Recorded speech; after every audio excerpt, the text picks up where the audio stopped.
هاشتاج حلب تباد، انقذوا حلب، ارحموا سوريا، يا الله ملنا غيرك يا الله، وغيرها من الشعارات والهاشتاجات تغزو حساباتنا الافتراضية بين الفترة والأخرى، بكائيات ورثائيات ولطميات وندب حظ وتلاوم لا يكاد ينتهي حتى يعاد من جديد على إيقاع هطول الصواريخ على المدن الإسلامية والعواصم العربية.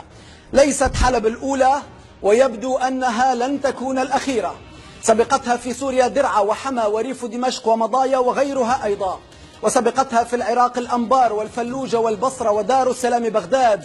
وقبل أن تظهر موضة الهاشتاجات والهواتف التي لا يبدو ذكاؤها إلا في تكرار نقل المأساة، كانت بيروت عنوانا للمصيبة، ويوما ما كانت غزة تقطر دما والقدس تعاني اغتصابها، وقبلهما لا ننسى سراييفو وغروزني ومقديشو، وفي الأثناء تسقط بنغازي وصنعاء، وتراوح عدد من المدن والبلدات وضعها بين الاحتلال وجنائزه حينا وأحلام الثورة وأهازيجها حينا آخر.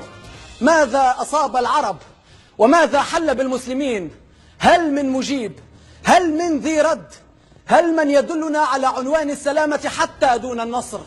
هل من يعلمنا كيف نعود بشرا حتى لا أقول كيف نعود رجالا؟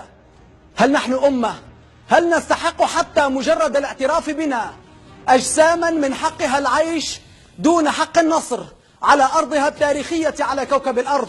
هل وصل بنا الحال أن نستجدي حق الحياة يا أمة؟ أهذه أمة المليار أم هذه خير أمة أخرجت للناس؟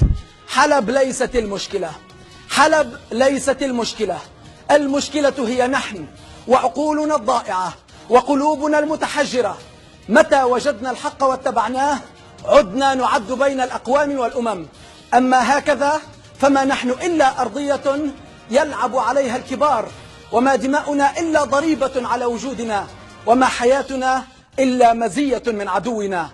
قال الله: اهدنا الصراط المستقيم، فقرأها المسلمون: اهدنا صراط الخسران وقتل بعضنا بعضا وشدة بأسنا على بعض. أيها المسلمون، أيها العرب، استهدوا بصدق حتى تهتدوا حقا.